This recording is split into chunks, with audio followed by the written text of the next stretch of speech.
되어 있습니다. 마태, 마가, 누가, 요한 이렇게 복음서로 되어 있습니다. 그 복음서에서는 주로 예수님의 생애와 예수님의 가르치심과 또 마지막에 예수님이 받으신 그 순환과 죽으심과 부활되는 내용이 주로 기록이 되어 있습니다.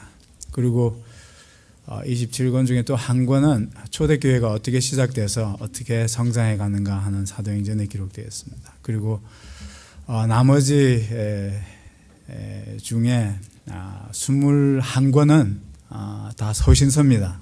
베드로, 바울 이런 사람들이 사도들이 기록한 편지 형식을 갖춘 서신서입니다. 그리고 마지막으로 예언서 계시록이 기록되어 있습니다.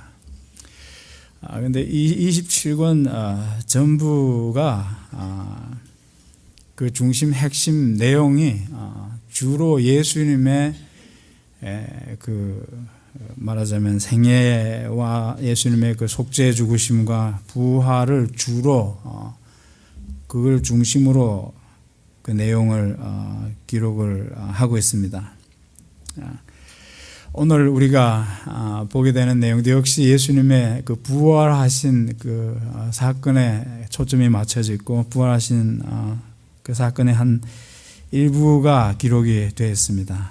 지금도 다시 사셔서 지금도 살아계시고 또 우리와 함께 하시고 우리가 동행하시고 또 영원히 앞으로 오셔서 다스리게 될 그 주님을 오늘 또 다시 부활하신 그 모습에서 보게 됩니다. 여기 오늘 우리가 읽은 19절 말씀을 다시 우리가 보게 되면 이날 곧 안식 후 첫날 그랬습니다. The first day of the week 그랬어요. 그 첫날이라는 것은 한 주가 시작되는 그 첫날을 얘기합니다. 그러니까 일요일이죠, 말하자면. 우리가 오늘 그래서 이렇게 드리는 이 주일을 우리가 부활주일로 드리는 오늘입니다. 일요일이 말하자면 그 첫날이 되는 거죠. 그 주의 첫날이 되는 거죠. The first day 그랬습니다. 그런데 뭐 우리가 그렇게 연결시켜서 생각할 수는 없지만 사흘 전에 예수님이 십자가에서 이제 그 속죄 죽음을 죽으시고 제자들이 다 이제 예수님 버리고 도망가고 난 다음에 피해 있다가 이제 사흘 뒤에 예수님이 다시 사시게 되셨는데 제자들이 다 모인 자리에서 한 곳에서 다 모인 자리에서 예수님을 부활하신 예수님을 이제는 처음으로 보게 되는 겁니다. 이전에 3년 동안 그 죽으시기 전에 3년 동안 같이 다녔던 그 주님을 이제 그 사흘 기간을 거쳐서 이제 부활하신 예수님을 만나는 것은 이번에 이 시간에 이제 처음 제자들이 다 모인 자리에서 이제 보게 되는 겁니다. 오늘 처음 이렇게 제자들을 찾아오시고 또 제자들이 예수님을 부활하시고 난 이후에 처음으로 보게 되는데 이 사건 오늘 본문 내용 속에서 두 가지에다가 우리가 초점을 맞추고 말씀을 같이 나눴으면 합니다. 첫 번째로는 다시 살아나셔서 제자들에게 찾아오셨는데 예수님이 하신 행동입니다. 예수님이 하신 그 일에 대해서 행동에 대해서 우리가 한 가지 말씀을 보기로 하고 또 예수님이 제자들에게 오셔서 하신 말씀 하신 말씀을 또 한 가지로 이렇게 해서 우리가 같이 말씀을 보도록 하겠습니다. 19절 말씀을 보니까 어떤 행동을 하셨습니까? 보시면 다시 살아나신 예수님이 그 두려워하고 있던 제자들이 모인 곳에 주님이 찾아오셨다 그랬습니다. 어떤 행동을 하셨습니까? 어떻게 행동하시는가 하는 걸 보여주고 계십니다. 이날 곧 안식 후 첫날 저녁 때 제자들이 유대인들을 두려워하여 모인 곳의 문들을 닫았더니 예수께서 오사 가운데 서서 가라사대 너희에게 평강이 있을지어다 하는 말씀을 하십니다. 여기 보니 우선은 문이 잠겨 있었는데 들어오셨다고 그랬습니다. 문이 다 잠겨 있었습니다. 문을 닫았더니 하는 이 말하자면 한국 번역이 요즘은 어떻게 또 새로 번역이 돼서 잘 번역이 됐으면 좋겠습니다. 제가 가지고 있는 성경은 오래돼서 그런지 그냥 닫았다고만 이렇게 되어 있습니다. 이 닫은 게 아니고 It's locked up. All the doors locked.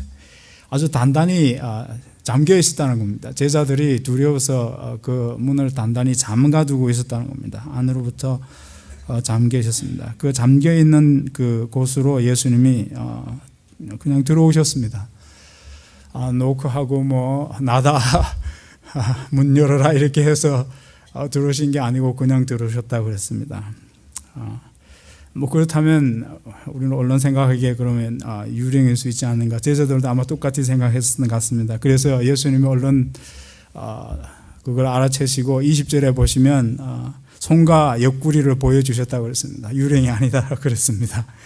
누가복음을 가보면 24장 39절에서 내 손과 발을 보고 나인 줄 알라. 또 나를 만져보라. 나를 만져보라. 나다. I'm the same guy. 그랬습니다. I'm the same person. 그랬습니다. I'm not a ghost. 그랬습니다. 내 손과 발을 보고 나인 줄 알라. 나를 만져보라. 그랬습니다. 유령은 살과 뼈가 없지만 너희 보는 바와 같이 나는 있느니라 그랬습니다. 살과 뼈가 있다는 겁니다. 만져볼 수 있다는 겁니다. You can touch me. 그랬습니다. 만져볼 수 있습니다. 여러분 실제로 죽으시기 전에 살아 계실 때 그 똑같은 몸을 가지고 계셨다는 겁니다. 만져볼 수 있는 몸을 가지고 계셨다는 겁니다. 그러면서도 단단히 잠겨져 있는 그 방 안으로 들어오셨다는 겁니다. 무엇을 얘기해 주겠습니까?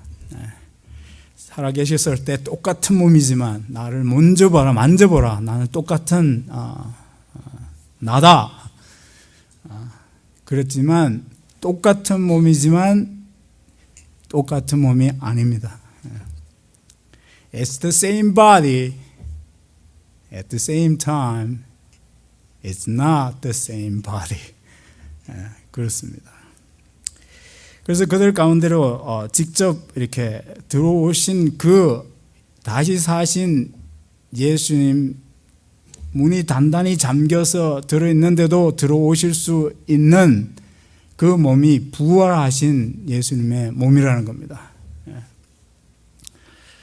하나님의 능력으로만 가능합니다. 또 우리가 나중에 죽게 돼서 이 다음에 부활하게 될 때 예수님이 부활의 첫 열매가 되셨다고 하신 것처럼 우리도 똑같이 그렇게 부활하게 되면 예수님의 그 영광의 몸으로 부활의 몸으로 다시 살아나셔서 그 몸을 제자들에게 보여주신 것처럼 우리도 똑같이 그렇게 부활해서 그런 몸을 가지게 될 것을 우리에게 말씀을 해 주십니다. 이것은 늙지 아니하고 썩지 아니하는 그런 몸이 될 것입니다. 목사님, 저는 제 몸이 싫어요. 똑같이 부활된다면 글쎄요. 그러실 분이 계실지는 모르지만 조금 더 걱정하지 마시기 바랍니다. 우리 각자는 하나님이 보실 때 가장 최고의 그런 몸으로 만드신 것을 믿으시기 바랍니다. 우리는 지금은 모르지만 지금은 내가 이렇게밖에 못생겼어 그러실지 모르지만 그때 가면 진짜 내가 이걸 몰랐구나. 내가 정말 제일 잘생긴 사람이었구나. 그러실 때가 올 겁니다. I promise. I promise. 그리고 그런 것들은 조금도 문제가 되지 않는 때가 올 것입니다. 내 손을 만져봐라. 내 발을 봐라. 얼마나 놀라운 주님의 위로의 말씀이 되는 겁니까? 내 주름살을 봐라. 그런 모든 것들을 가지고 계시면서도 그런 것이 조금도 부끄럽지 않는 그런 주님을 위해서 살았던 흔적이 되는 그런 것을 보여주십니다. 여러분 그런 게 부끄럽습니까? 그런 게 부끄럽지 않습니다. 우리가 생긴 게 부끄러운 겁니까? 여러분 외모로 생긴 것 때문에 고민하십니까? 그건 진짜 고민도 아닌 고민이 아니겠습니까?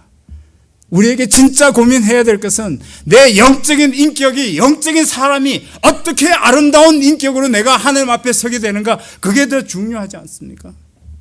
뭐가 그렇게 이게 뭐 중요한 겁니까? 그렇죠. 그게 중요한 겁니까? 이번에 고난주간 특별 새벽기도 하면서 저는 또다시 생각해 본 게 있습니다. 이 세상에 가장 아름다운 얼굴이 어떤 얼굴일까? 가장 예쁜 얼굴이 어떤 얼굴일까? 저는 이 세상에 가장 예쁜 얼굴을 이번 고난주간 새벽기도관에 저는 보았습니다. 저는 그런 축복을 누렸습니다. 이 세상에서 가장 예쁘고 아름다운 얼굴은 부수수하고 화장기도 없는 얼굴이지만, 머리도 제대로 못 만지고 나와 있지만 하나님의 말씀을 들었을 때 그 눈에 눈물이 그릉그릉한 얼굴이 가장 아름다운 얼굴이라고 저는 그렇게 보여졌습니다. 그보다 더 아름다운 얼굴은 이 세상에 없을 거라고 봅니다. 여러분, 아침에 얼굴이 무슨 그런 화장지 없는 얼굴이 그렇게 이쁘겠습니까? 근데 저는 그렇게 이쁘게 보였습니다. 여러분, 주님 앞에 섰을 때 여러분, 내 눈에 눈물이 그릉그릉한, 기쁨의 눈물로 그릉그릉한 그 얼굴이야말로, 화장은 안 했지만, 머리는 안 만져서 그렇지만, 그게 진짜 아름다운 얼굴이 아니겠습니까? 그래서 주님은 우리에게 그 손을 보여주셨습니다.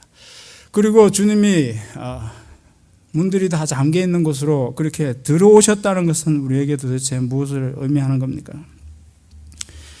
예수님이 가실 수 없는 곳은 없다는 그런 의미입니다. 예수님은 어디든지 들어가실 수 있습니다. 가실 수 있습니다. 시간과 공간을 초월해 계셔서 이제는 그 부활하신 주님께서, 다시 살아계신 주님께서 이제는 갈 수 없는, 가지 못하는 곳이 없다는 겁니다. 그것이 도대체 나와 무슨 상관이 있습니까? 여러분, 그분이 내 안으로도 들어오실 수 있습니다.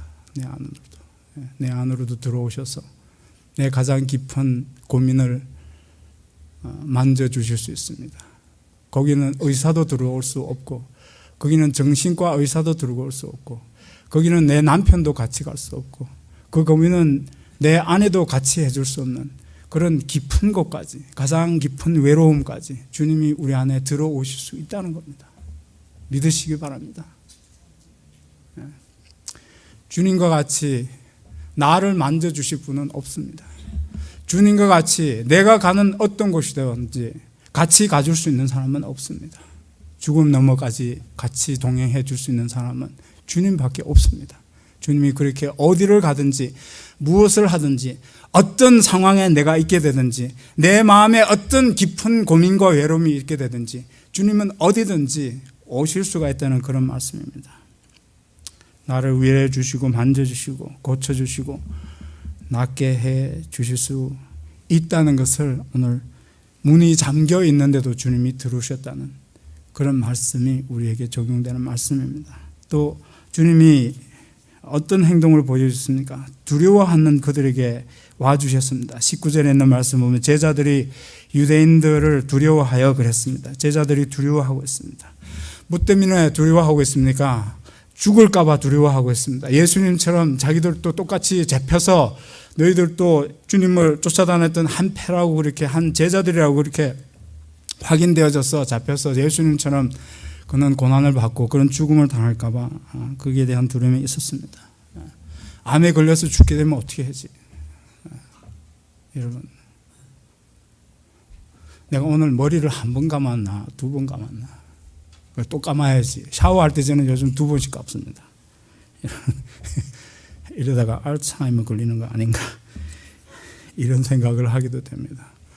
여러분, 제 머리를 주목해 보시기 바랍니다. 요즘 제 머리가 깨끗합니다. 그래서 2번씩 샤워하니까. 여러분, 그런 것들에 대한 두려움이 우리에게는 항상 있습니다. 생명에 대한 두려움이며, 내가 이제 예수님을 3년 따라다니면서 내가 이제 전적으로 주님만 따라다니면 모든 것이 다 해결되고 내 가족의 문제도 다 해결될 줄을 생각했는데 이렇게 되고 보니까 이제 가족이 문제입니다. 가족을 내가 어떻게 이제 돌봐야 되나? 앞으로 어떻게 먹고 살아야 되나? 여러분, 지금 잡구하기가 어렵습니다. 미래에 대한, 생계에 대한 그런 것도 이제 막막해졌습니다. 모든 게 다 불안하기만 합니다. Everything is uncertain now. 그렇습니다. 불안해집니다. 두렵습니다. 그런 여러분, 잘 돼도 불안하지 않습니까? 잘 될 때 더 불안하죠. 이렇게 잘 되다가 그냥 확 또 어떻게 되면 어떻게 하나, 그런 생각 때문에 더 불안해질 수 있습니다. 그렇습니다. 그런 두려움이 있는 곳에 주님이 찾아와 주셨습니다. 저는 그런 경험을 종종 합니다. 그런 경험을 자주 합니다. 그런 불안과 두려움이 있을 때 주님, 내가 어떻게 살아야 할까요? 주님, 내가 어떻게 죽음을 맞이해야 될까요? 그런 두려움 속에 가끔씩 있을 때 내가 기도하게 되면 주님이 나를 만져주시고 주님이 나와 함께 해주시고 내가 어디든지 너와 함께 간다고 그렇게 약속했지 않니? 내가 너와 함께 있지 않니? 이렇게 주님이 나에게 확신해 주시고 나를 위로해 주시고 나에게 힘이 돼 주시는 것을 종종 경험합니다. 제가 뭘 믿고 이렇게 얘기했습니까, 여러분들? 예, 정말 그렇습니다. 주님이 우리에게 그렇게 힘이 돼 주시고 두려워하고 불안해하는 주님이 우리와 함께 해주시는 것을 믿습니다. 이사야서 41장 10절 말씀을 보니까 두려워 말라 내가 너와 함께 함이니라. 놀라지 말라 나는 내 하나님이 됨이니라. 내가 너를 굳세게 하리라. 참으로 너를 도와주리라. 참으로 나의 의로운 손으로 너를 붙들리라 그랬습니다. 살아계신 주님이 두려움 가운데로 오셔서 우리와 함께 해주시겠다고 그랬습니다. 나는 내 하나님이 됨이니라 그랬습니다. 하나님이 어떻게 하나님이 됨이니라 하는 것은 위로부터 우리의 하나님이 되셔서 우리를 지켜주시겠다는 그런 말씀입니다. 내가 너를 굳세게 하리라. 내 안에서부터 하나님이 나에게 힘이 되주시겠다는 겁니다. 굳세게 하리라. I'll give you strength.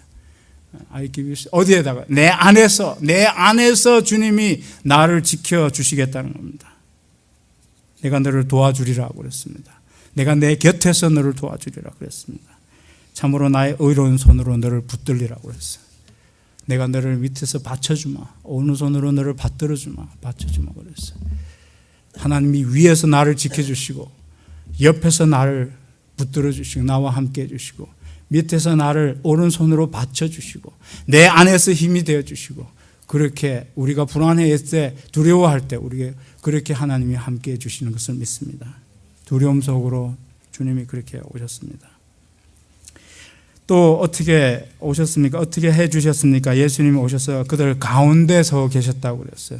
두려워하여 모인 곳에 문들을 닫았더니 예수께서 서서 가운데 서서 그랬어요. He came and stood in the middle or among the disciples. 가운데로 오셨어요. 저는 이 상황이면요 절대로 그게 가까이 가지를 않습니다. 이 정도 상황이면요 아우 저것들 나를 배신했어. 저것들은 나 모두 버리고 떠났지. 나를 다 버렸었지. 그런 상처 한번 받으면요. 그런 사람들에게 가까이 가기를 두려워해요. 우리가. 그런 큰 상처 한번 받으면요. 그런 사람들 가까이 가는 게 두려워. 왜 두렵습니까? 그런 상처 또 받을까 봐. 그렇죠. 가는 게 두려워요. 내가 그렇게 잘 챙겨주고 잘 돌봐주고 부족한 거 없이 내가 그렇게 챙겨줬습니다. I cared for them in everything for 3 years. 그랬었는데 나를 그렇게 버리다니, 나를 두고 그렇게 자기들이 살겠다고 도망가다니, 그런 사람들에게 다가간다는 것은 정말 어려운 일입니다. 정말 주님 믿음 주세요. 그래서 내가 믿음으로는 한번 다가가 볼게요. 그래도 요만큼 가다가 말죠. 그렇죠. 상처받으면 뭐죠? 저하고 아내는 가까이 다가가는 게 한 달씩 걸려. 안 다가가죠. 카우치에서 자.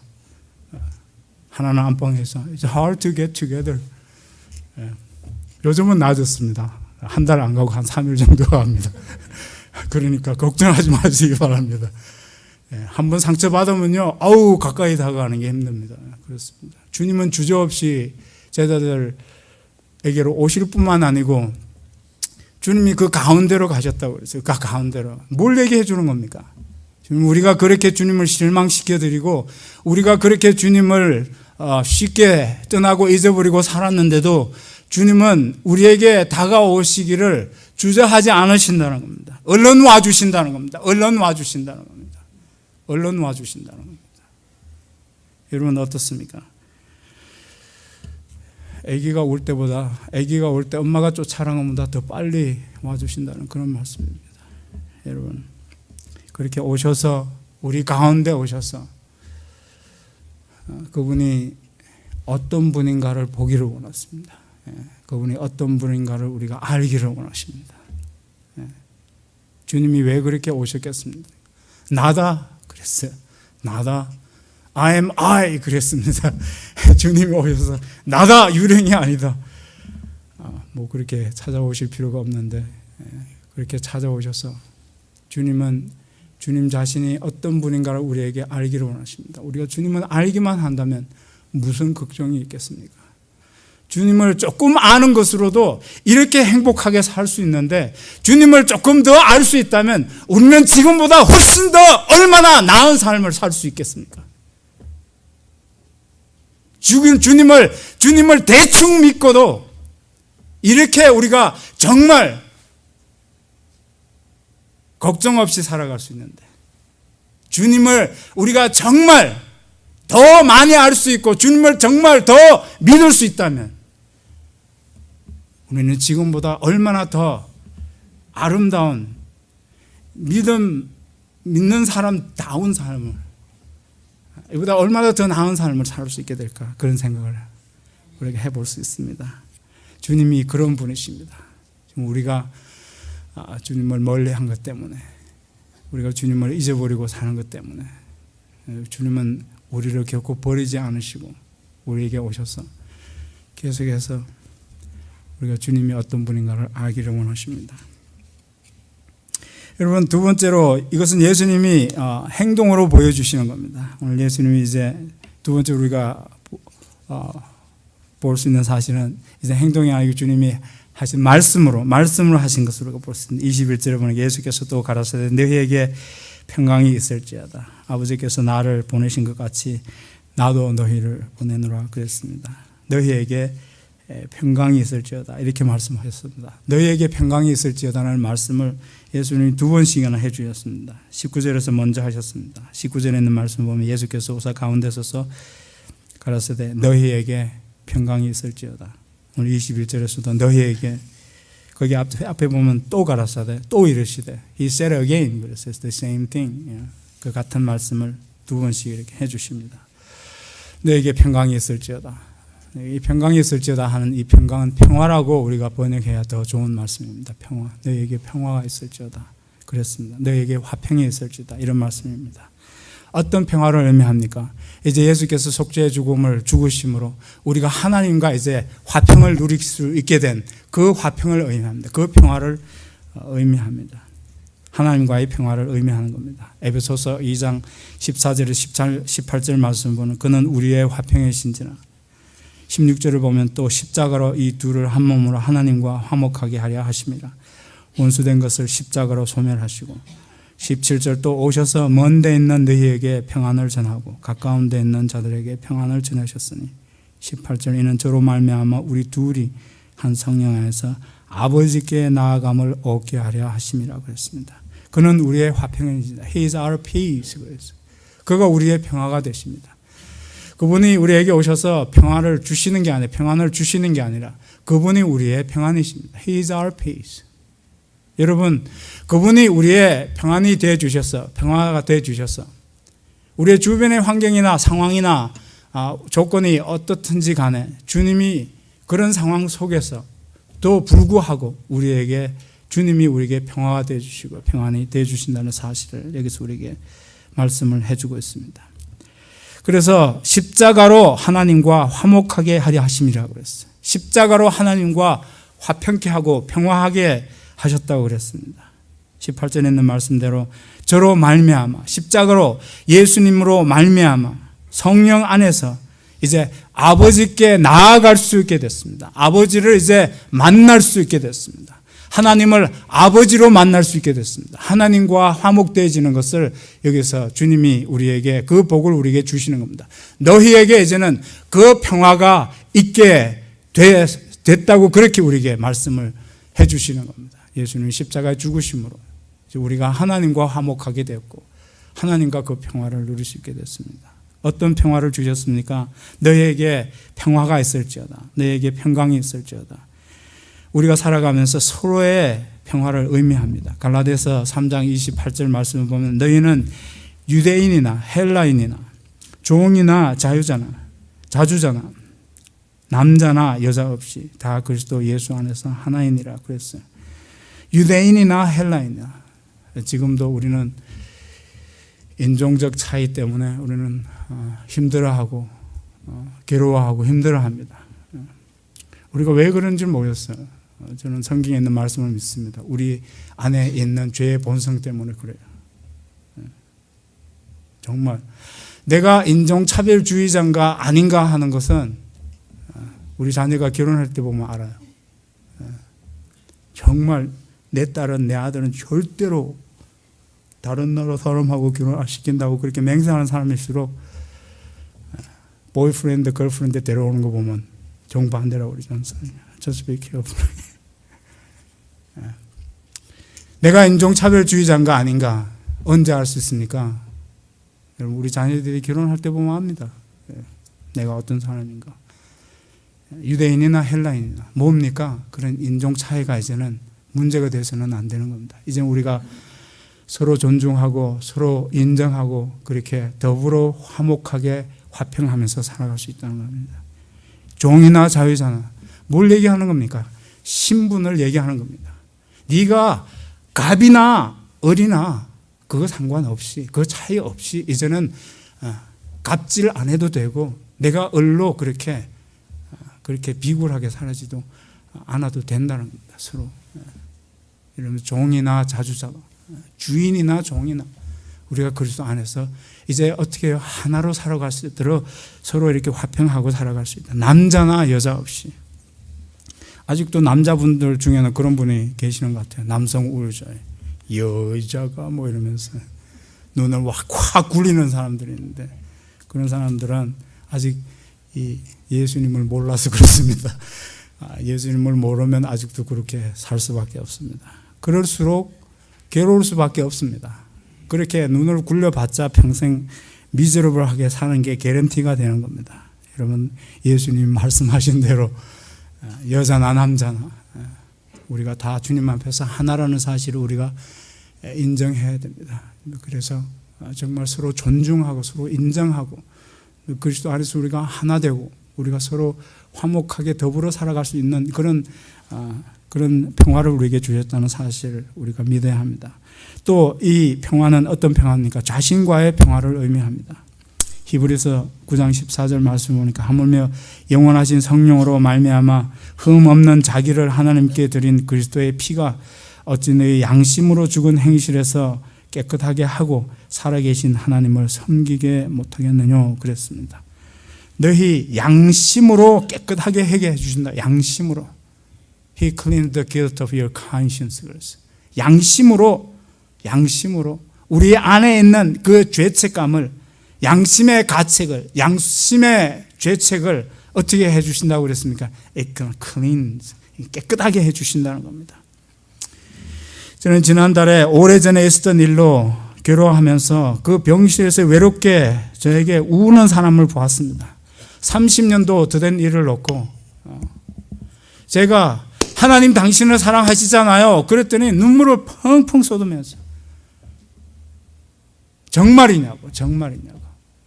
왜 그 얘기를 누군가가 더 일찍 얘기해 주지 않았는지 모르겠다고. Don't blame anybody else. Okay. You know that. 여러분 30년 전에 있었던 자기가 한 실수 때문에 30년 이후에 병실에 홀로 앉아서 그것 때문에 하나님 당신 사랑하지 않아요? 그랬더니 그것 때문에 말도 못하고 펑펑 우는 사람을 봤습니다. 그거 다 지난 거고 하나님이 다 용서해 주신 거라고 제가 그렇게 말씀을 나눴습니다.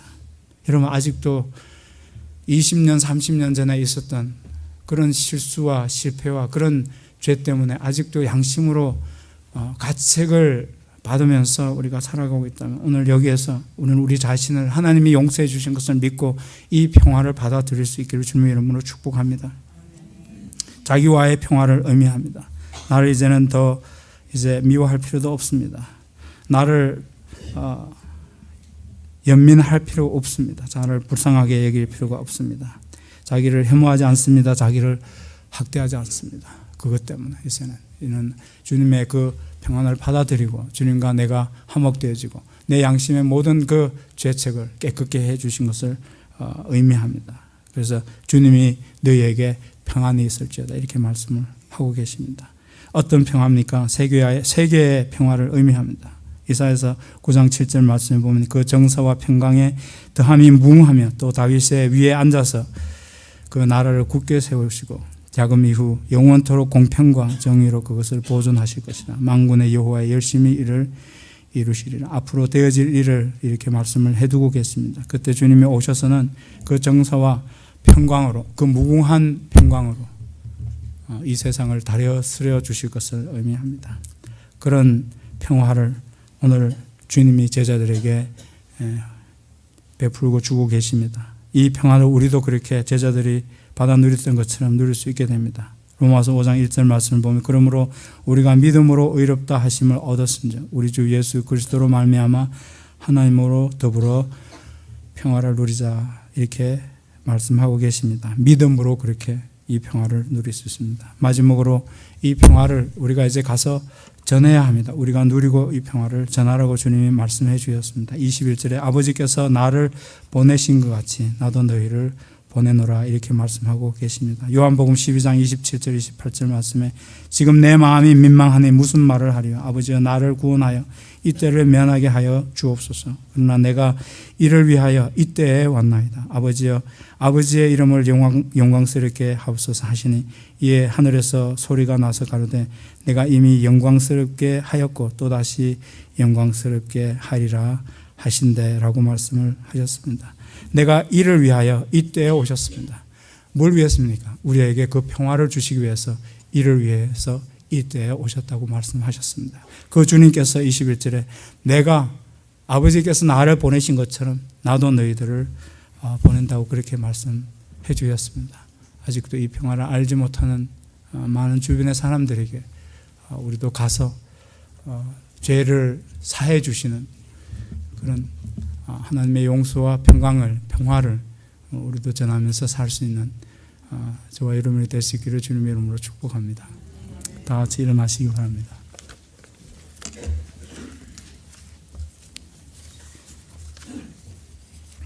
주님 감사합니다.